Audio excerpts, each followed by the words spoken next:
Hi friends, welcome to Fantasy. இன்னைக்கு வீடியோவில் நம்ம வந்து பார்க்க போகிறது கிளாஸ் ஸ்டவ் எப்படி ரொம்ப சிம்பிளாக ஈஸியாக க்ளீன் பண்ணுறோம் அப்படின்றது தான். ஒரே ஒரு ப்ராடக்ட் வச்சு தான் நம்ம இதை கிளியர் பண்ண போகிறோம். ரொம்ப க்ளீனாக இதாக்கிடலாம், ஒரு க்ரீஸ் கூட இல்லாமல் டக்குன்னு வேலை முடிஞ்சிடும். இது எமர்ஜென்சி பர்பஸ்க்காக இதோட ப்ராடக்ட் நீங்கள் வாங்கி வச்சுட்டு எப்போ வேணாலும் ட்ரை பண்ணலாம். ஸோ இது வந்து ரொம்ப ரொம்ப யூஸ்ஃபுல்லாக இருக்குது. நான் கிட்டத்தட்ட இது ஒரு 3 இயர்ஸாக யூஸ் பண்ணிகிட்ருக்கேன். அதுதான் உங்கள்கிட்ட நான் இந்த வீடியோவில் ஷேர் பண்ண போகிறேன். ஸோ இது உங்களுக்கு யூஸ்ஃபுல்லாக இருக்கும். ஸோ இப்போ நம்ம வீடியோக்குள்ளே போகலாமா? பாருங்கள், இது 3 டேஸாக ஸ்டவ் நான் க்ளீன் பண்ணல, வீடியோ எடுக்கணுன்றதுக்காகவே இப்படி அலங்கோலமாக விட்டுட்டேன். ஸோ இப்போதைக்கு இது வந்து இப்படி தான் இருக்கும். ரொம்ப க்ரீஸாக இந்த சாம்பார் சமைச்சது, டீ காஃபி அதெல்லாம் பண்ணது, பால் வடிஞ்சு இதெல்லாம் இவ்வளோ மோசமாக இருக்குது ஸ்டவ்வு. ஸோ இதை நம்ம எப்படி க்ளீன் பண்ணலான்னு பார்க்கலாமா? முதல்ல அது மேலே இருக்கிற பிளேட்டெல்லாம் எடுத்துருங்க.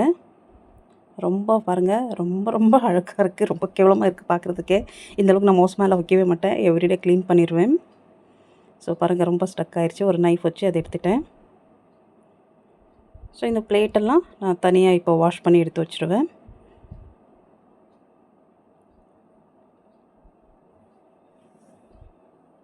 ஸோ கிளாஸ் ஸ்டவ்ன்றதுனால நம்மளால் அந்த ஸ்டீல் ஸ்டவ் மாதிரிலாம் க்ளீன் பண்ண முடியாது, கொஞ்சம் பார்த்து பார்த்து தான் க்ளீன் பண்ணோம். இது ஒரு ஃபைபர் கிளாத் ஒன்று இருக்கும், அதை வச்சு முதல்ல இது மேலே இருக்கிற அழுக்கெல்லாம் நம்ம க்ளீன் பண்ணி வைப் பண்ணி எடுத்துடலாம்.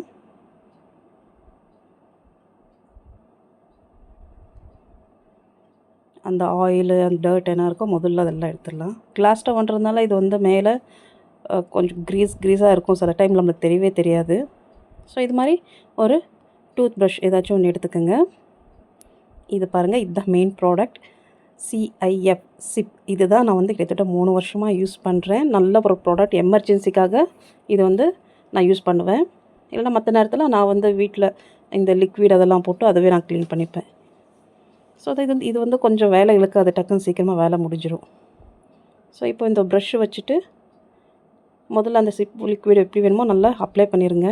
அதுக்கடுத்து இந்த ப்ரஷ்ஷை வச்சுட்டு நல்லா இன்னும் கொஞ்சம் நல்லா ஸ்ப்ரெட் பண்ணி விட்டுருங்க. இதில் எங்கெங்கே அழுக்கு உங்களுக்கு இருக்கோ அங்கெல்லாம் நல்லா ப்ரஷ் பண்ணி விட்டுருங்க.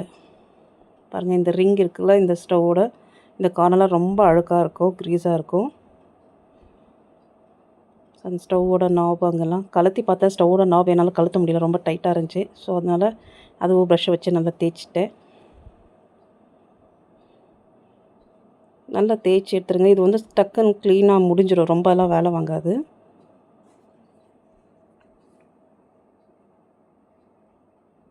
ஸ்டவ் க்ளீன் பண்ணுறதுக்கு முன்னாடி முதல்ல சிலிண்டர் ஆஃப் பண்ணிடுங்க. அதை மென்ஷன் பண்ண மறந்துட்டேன். சிலிண்டர் ஆஃப் பண்ணிவிட்டு அதுக்கடுத்து இதில் வேலை வைங்க. ஸோ கொஞ்சம் நீங்கள் எக்ஸ்பர்ட்டாக இருந்தால் ஸ்டவ்வோட இந்த ஸ்க்ரூலாம் போட்டுக்கலாம், அதெல்லாம் கழுத்திட்டு வேலை பார்க்கலாம். ஆனால் கேஸ் ஸ்டவ்ன்றதுனால நான் இந்த வேலை பண்ணவே மாட்டேன். அதுக்கடுத்து நல்லா ஒரு சாஃப்ட் ஸ்பாஞ்ச் எடுத்துக்கிட்டு இந்த ஆயில் க்ரீஸ் எங்கே இருக்குது சில டைம் தெரியாது, அதனால் கை வச்சு நீங்கள் பார்த்துக்கணும். பார்த்துட்டு நல்லா தேய்ச்சி எடுத்துருங்க, அந்த ஆயில் க்ரீஸ் எல்லாம் ஒட்டியிருக்கும். அதுக்கடுத்து ஒரு 15 நிமிஷம் விட்டுருங்க. விட்டுட்டு இது மாதிரி ஒரு காட்டன் கிளாத் ஏதாச்சும் எடுத்துக்கிட்டு நல்லா தொடச்சி எடுத்துருங்க. ப்ளஸ் இது வந்து ஸ்கின் வந்து நம்மளுக்கு பீல் ஆகும். நீங்கள் சென்சிட்டிவ் ஸ்கின்னுனா நீங்கள் க்ளோவ்ஸ் யூஸ் பண்ணிக்கிட்டு நல்லா க்ளீன் பண்ணிக்கிங்க. எனக்கு இது பழக்கப்பட்டு போச்சு, அதனால் அப்படியே எதுவுமே க்ளோவெல்லாம் போடாமல் அப்படியே காட்டன் கிளாத்தை தொடச்சி எடுத்துருவேன். அதுக்கடுத்து இப்படியே தோல் பிரியும். பாருங்கள், ஃபைனலாக ஸ்டவ் க்ளீன் பண்ணியாச்சு. ஸோ இப்படி தாங்க இருக்கும், ரொம்ப ஈஸியாக முடிஞ்சிடும். அதனால் வருத்தலாம் பட தேவையில்ல. இது ஒரு ப்ராடக்ட் எமர்ஜென்சிக்காக வாங்கி வச்சுக்கோங்க. இது நான் ஸ்பான்சர்ட் வீடியோ, நான் யூஸ் பண்ணுறது உங்கள்கிட்ட என்னோடய எக்ஸ்பீரியன்ஸை உங்கள்கிட்ட ஷேர் பண்ணேன். இந்த வீடியோ உங்களுக்கு யூஸ்ஃபுல்லாக இருக்கும்னு நினைக்கிறேன். ஸோ இது மாதிரி ஒன்று வாங்கி வச்சுட்டு நீங்கள் ட்ரை பண்ணி பார்த்துட்டு எப்படி இருக்குன்னு கமெண்ட்டில் சொல்லுங்கள். பாருங்கள், கொஞ்சம் கூட க்ரீஸ் கிடையாது, ரொம்ப க்ளீனாக நீட்டாக க்ளீன் ஆயிரும். ஸோ ஒரு 15 நிமிஷம்லேருந்து 20 நிமிஷம் வேலை நல்லா அப்ளை பண்ணிவிட்டு டக்குன்னு முடிஞ்சிடும். ஸோ இந்த வீடியோ உங்களுக்கு யூஸ்ஃபுல்லாக இருக்கும்னு நினைக்கிறேன். மறக்காமல் எங்கள் சேனலை சப்ஸ்கிரைப் பண்ணுங்கள், லைக் பண்ணுங்கள், ஷேர் பண்ணுங்கள். அடுத்த வீடியோவில் சந்திக்கிறேன். டில் தென் பாய்.